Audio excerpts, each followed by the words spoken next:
जिससे लोगों की हौसला अफजाई होगी।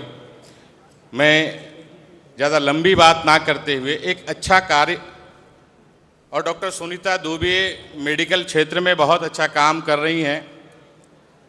पिछले कई सालों से मैं जानता हूं कि किस तरह से हर क्षेत्र में जाकर निस्वार्थ सेवा करने का काम इनकी संस्था के माध्यम से सारे लोग कर रहे हैं।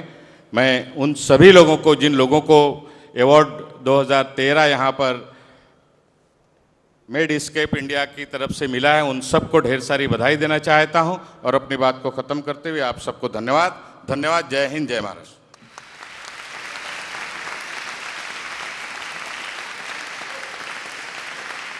मैं समझता हूँ कि मेरा जितना कुछ अपने जीवन के अंदर मैंने हैंडीकैप बच्चों, विकलांग बच्चों के लिए किया है, जिसमें वस्तुतः सेरेब्रल पाल्सी को हम कहेंगे कि उसमें मेरे पूरे योगदान को जब 1988 में हमने प्रथम बार इस देश के अंदर SPR नामक सर्जरी प्रारंभ करी, तब से आज तक की पूरी यात्रा मेरी सेरेब्रल पाल्सी के क्षेत्र में रही है। और संभवतः वही एक कारण हो सकता है। मैंने एक पुस्तक भी लिखी है, जिस पुस्तक को सेरेब्रल पाल्सी ज्ञान कोश पहला विजय कदम के नाम से बोला जाता है। And that is the achievement which I feel that there is a great contribution in this country by bringing Indian Academy of Cerebral Palsy, by bringing Indian Family of Cerebral Palsy. And there is a big problem in this country that the families are confused as to what is best for their child, and the professionals are biased with what they know. And because of this, these families are going from one expert to another expert. एक doctor से दूसरे doctor, इस तरह 5 साल उस परिवार के पूरे निकल जाते हैं, जब तक कि उन्हें ये मालूम नहीं पड़ता है कि इस बच्चे के लिए सर्वश्रेष्ठ उपचार क्या है।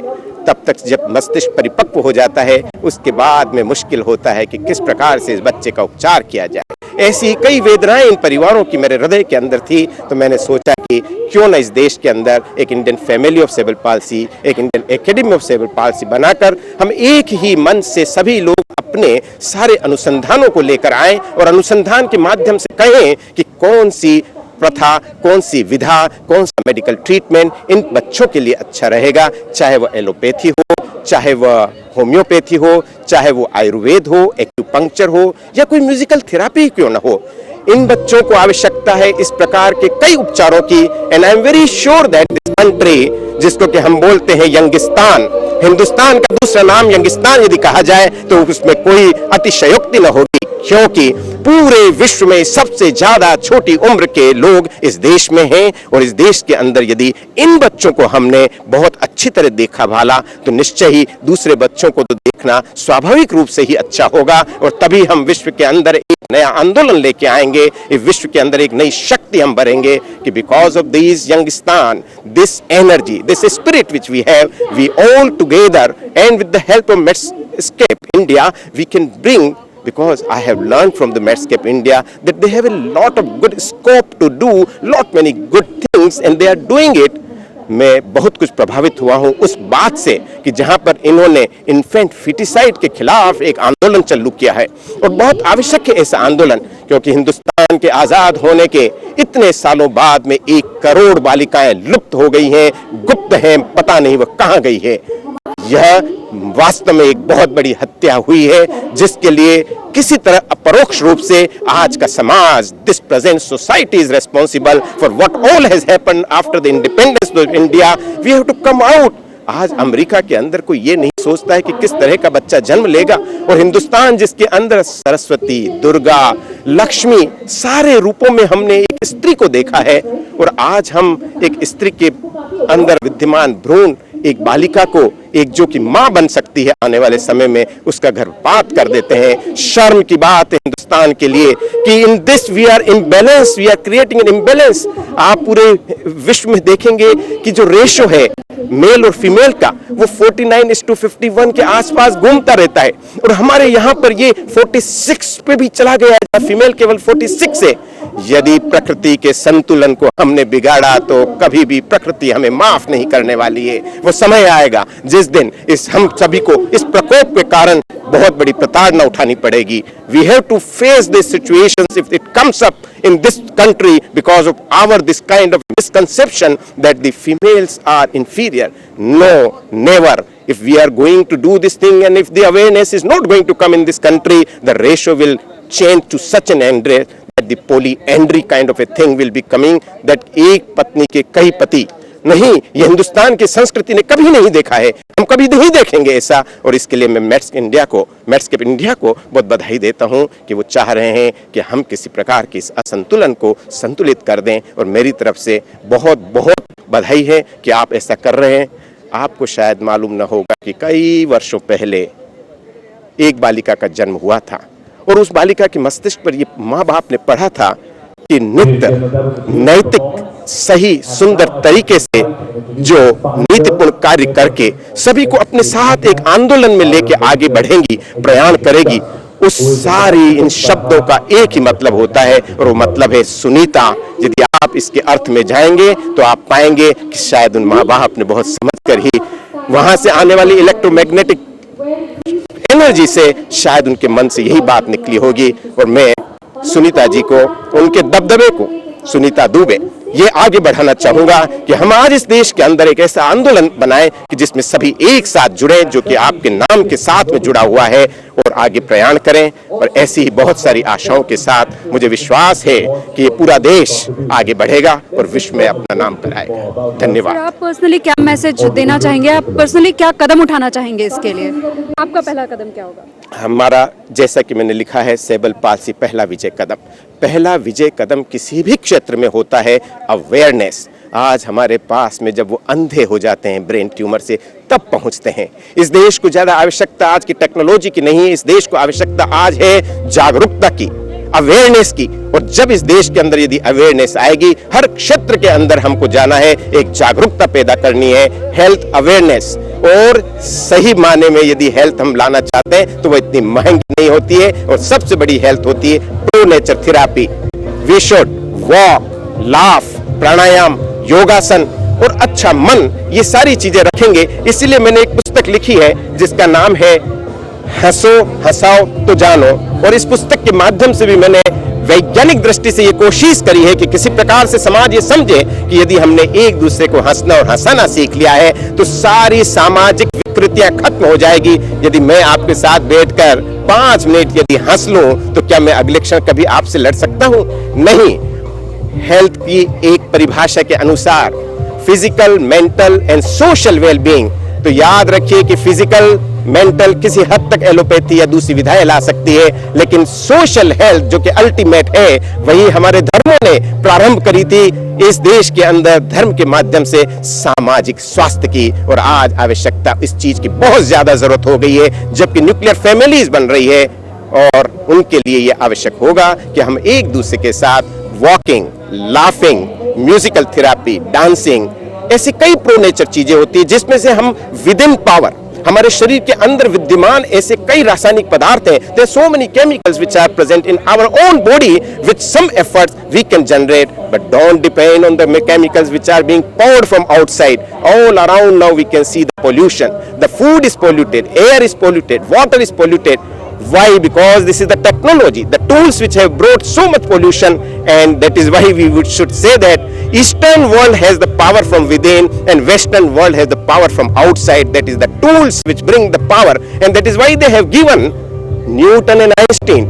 But the Eastern power is from within, and that is why we have given Vivekanand, who goes across and gives the message of the religion, the dharma, the social well-being. And that is what is Vasco da Gama and Columbus searched the sea routes. Yes, it is required, but much above it, what is required is आत्मा से आत्मा का संबंध, और वही है सामाजिक स्वास्थ्य। आज भी पूरा पाश्चात्य जगत इसी चीज की तलाश में है कि हम किस प्रकार से खुश रह सकें। इतना सब कुछ उनके पास में टूल्स आ गए हैं, लेकिन किसी ने कहा है सही कि fool with a tool is still fool, and that is why we should know कि हिरोशिमा और नागासाकी के अंदर जो बम विस्फोट किया गया था, किसी टूल का उपयोग किया था, उस समय हृदय की भावनाएं कहां चली गई थी जब लाखों लोग वहां मर गए थे। इसलिए आवश्यकता है कि उस टूल को एक ऐसा विजडम दिया जाए, ऐसा विवेकशील बनाया जाए कि उसके माध्यम से हम इस पूरे विश्व को बहुत सुंदर बना सकते हैं। आज आवश्यकता है संतुलन की। We need a balance between the two worlds, both should unite, and that is why our rishi munis have given a slogan vasudhaiva kutumbakam।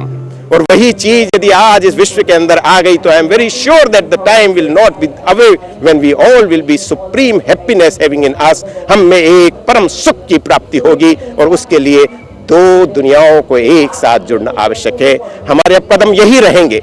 आज जब ये पुरस्कार मैं ले रहा हूं तो मुझे क्या महसूस हो रहा है कि विश्व के सारे बालक जो उठ नहीं सकते, जो अपने हाथ नहीं उठा सकते, वो आज शायद खड़े होकर तालियां बजाकर ऐसे पुरस्कार को अपने में ले रहे हैं, उसका सम्मान कर रहे हैं। बस यही मेरी आशा रहेगी कि ये बालक यदि इस प्रकार से वाकई में कर पाएंगे तो हम लोगों ने हमारा पूरा achievement, we have achieve the target which we want them to be very happy, be on their feet and should be able to use their feet and the hands and then serve whole of the world. That is what I would like to say.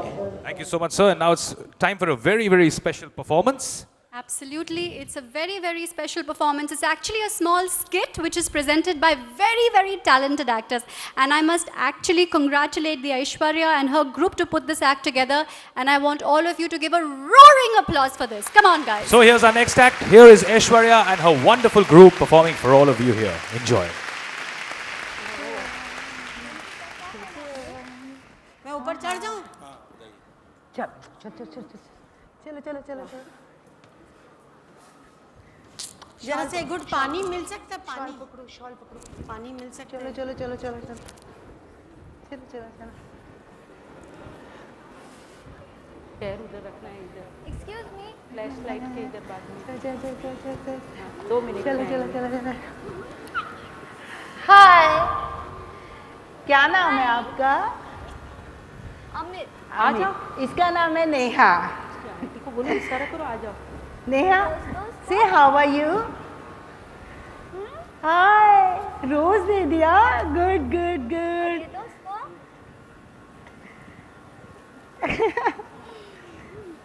Oh thanks thanks. I think मैं कितनी देर से तुम्हें ढूंढ रही हूँ। तुम लोग इधर क्या कर रहे हो?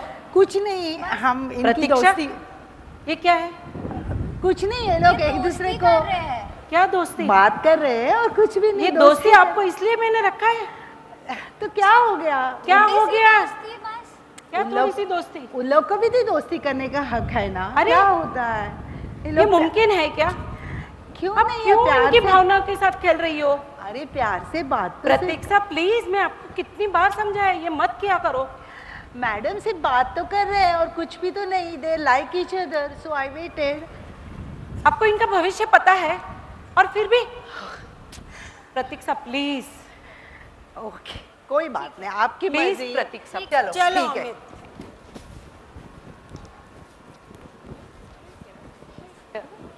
Wait here, I'm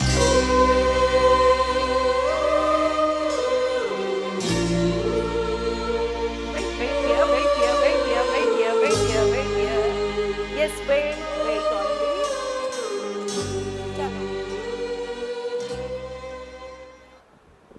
नेहा को चेयर देना था।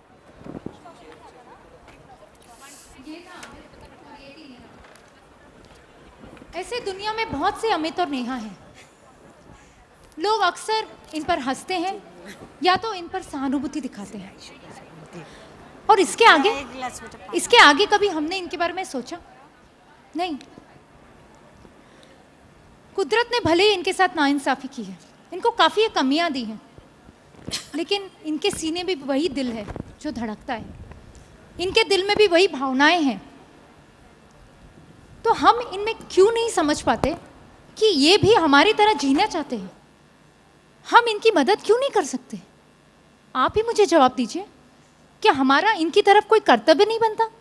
सिर्फ हमारा कर्तव्य यही है कि हम इनकी तरफ सहानुभूति दिखाएं या चैरिटी दें? उससे क्या होता है? इसके आगे भी तो इनकी कोई ज़िंदगी है।